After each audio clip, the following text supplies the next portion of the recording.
je suis Anthony Alucy, je suis enseignant en activité physique adaptée. J'ai fait un parcours licence maîtrise sur Grenoble. J'ai pas poursuivi en master 2. Donc je suis sorti en 2014 de la fac de Grenoble et ça va bientôt faire 10 ans que je fais de l'APA. J'interviens maintenant chez Actiform. On est une structure d'enseignants en APA. Nous sommes 7. Euh, Nous sommes Maison Sport Santé maintenant depuis 3 ans sur l'Isère et la Savoie. Et donc notre structure a pour rôle voilà l'accompagnement, enfin le développement des activités physiques adaptées sur les secteurs d'intervention où on est. On a aussi ce rôle d'accompagnement des publics vers la pratique sportive, pas forcément à pas, mais voilà, c'est un peu le rôle des maisons sport santé. Et on intervient auprès de différentes institutions pour la mise en place soit de séances d'APA, soit de temps d'information ou de mini-conférences sur des thématiques autour de l'activité physique et la santé. Et surtout sur du public majeur, donc on est sur des EHPAD, des foyers logements, les institutions comme les communes Mm. et les CCAS, certaines maisons des habitants, et on est en lien après avec sur la Savoie avec donc l'hôpital de Chambéry pour des actions auprès des détenus.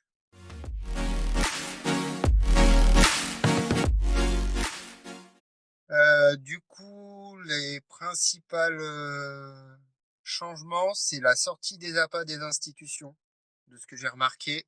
Avant, quand moi j'étais en formation, on était surtout à beaucoup d'APA à développer des postes en institution. Et là, les APA, il y a de plus en plus d'entreprises, de micro-entreprises, de choses comme ça. Et je pense que ça impacte.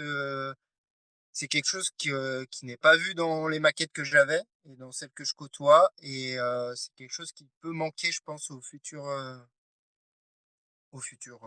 enseignants en APA, de comprendre un petit peu peut-être les comptabilités, les demandes de subventions, les choses comme ça. Enfin, le côté un peu administratif là-dessus. Et je pense qu'un petit module peut être intéressant, gestion d'une structure. Ouais.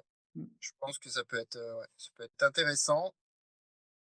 Et après, sachant qu'on a de plus en plus ce rôle d'accompagnement du milieu sportif et d'accompagnement des institutions dans le développement du sport santé et de la santé en tant qu'APA, je pense que ouais, avoir un peu plus de côté gestion, communication, tout ça, ça peut être intéressant. Je pense que l'APA, par la suite, dans plusieurs années, va se diviser en deux.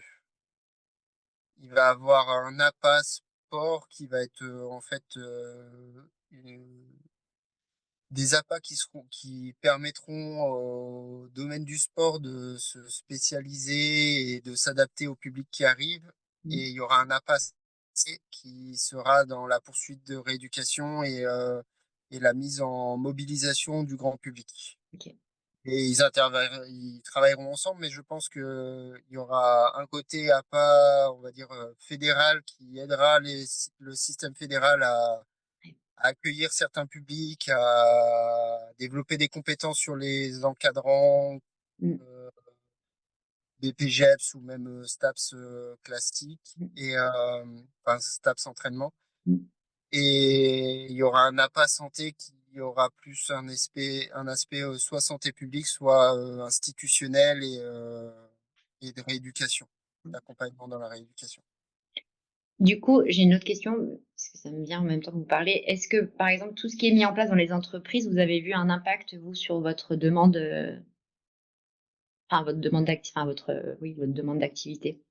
Ça commence. Ça commence dans notre activité. Alors, ça fait un moment qu'on essaye de mobiliser certaines grosses entreprises à mettre en place des choses pour éviter les TMS, dont la mise en mouvement de leurs employés. Mm. Donc là, on avait des petites actions comme ça par-ci par-là. Mais là, ça commence à être quelque chose que on voit que c'est une vague de fond qui commence à arriver. Ouais, ça se ressent. Et donc ça va venir, mais comme je le disais, ça, dans l'idée, s'il y a 2 branches qui se Ouais, développent dans la passe, ça rentrera dans le côté, santé publique et tout ça. OK, très bien.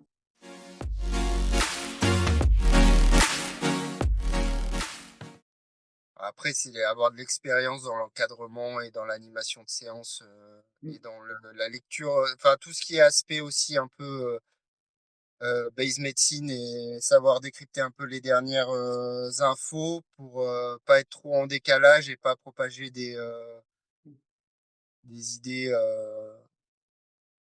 des idées qui seraient fausses maintenant ou un peu datées.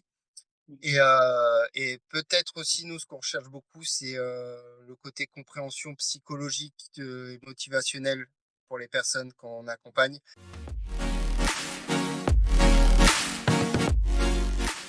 Changer pas mal de choses, donc dans la gestion d'applications, dans la diffusion de programmes ou de choses comme ça, dans les outils d'accompagnement. Je pense qu'il va falloir pouvoir aussi gérer l'arrivée de l'IA, mmh, de ce qu'elle peut apporter en positif et de comment la canaliser aussi sur notre pratique. Et donc savoir aussi utiliser ces outils pour tout ce qui va être retour, bilan, pour pouvoir avoir des subventions ou pour pouvoir mmh, maintenir une activité. Hem et donc ça demande aussi du temps administratif et donc savoir un peu comment gérer ces bilans, connaître les tests pour pouvoir les appliquer plus ouais, facilement. Mais il faut quand même qu'on garde une bonne base, de connaissances, on va dire pratiques et techniques, sur le sport et l'activité physique pour pouvoir vraiment, les utiliser en vraiment, que ça soit un complément et pas que ça remplace. Si c'est ça qui va faire, notre différence par rapport à quelqu'un qui utilisera l'IA et qui lui posera une question.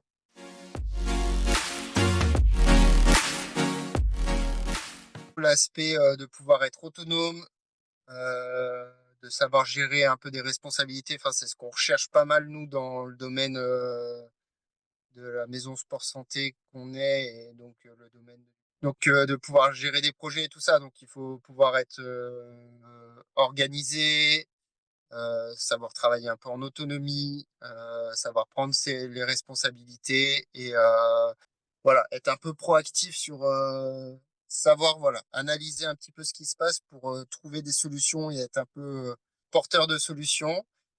Il faut maintenir le travail sur la bienveillance et l'empathie et la compréhension des autres, ce qui fait vraiment la marque de fabrique des appâts. Former à avoir une certaine veille et avoir un certain esprit critique aussi quand on a une veille scientifique.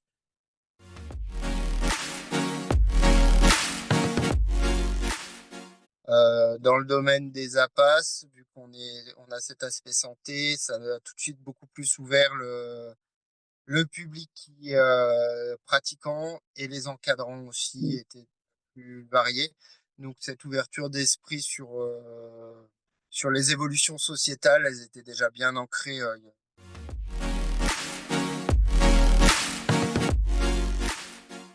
Du coup, c'est une place quand même assez importante qui est compliquée à mettre en place dans un planning d'activité.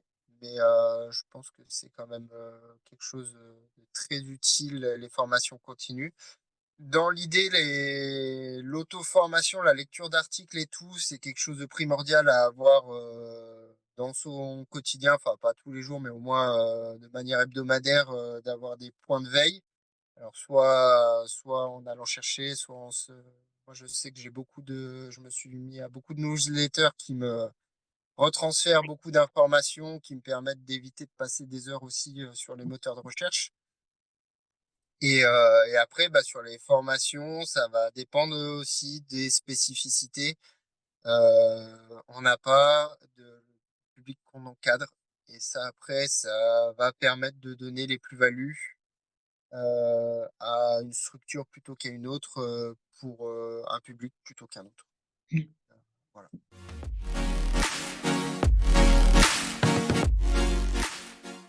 dans ces premières années, compréhension de la physiologie et conception des pédagogies sportives. Mmh. Après, je viendrai un peu plus sur tout ce qui va être physio, patho, biomécanique des handicaps et des choses comme ça pour pouvoir mieux accompagner. Mmh. Et je finirai sur un bloc un peu compréhension de l'humain sur les aspects psychosociaux, avec aussi, si on voit sur un master, de la gestion de structure et voilà, de la gestion de structure et de la programmation pour les pratiquants. Et voilà, l'aspect outils informatiques, les outils qui sont en place, comment les utiliser, comment faire des bilans avec ou comment utiliser les IA pour permettre aussi une meilleure efficacité auprès des gens. Parce que notre métier il est quand même en contact avec l'humain et c'est quand même la chose la plus importante, je pense, quand on pratique de l'APA. Mmh.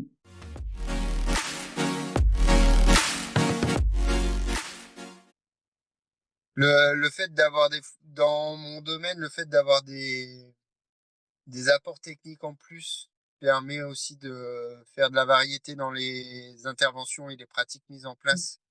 Et ça, c'est vrai que de temps en temps, quand on a un CV qui a, bah, voilà, a fait une formation de spécialisation autour du Pilate, en basket, autres, on se dit plus facilement que on peut mettre en place ces activités de façon plus intéressante que quelqu'un qui sort tout juste de l'APA et qui n'a pas ses formations spécifiques derrière. C'est vrai que ça donne un petit plus si on a des formations, on va dire, plus techniques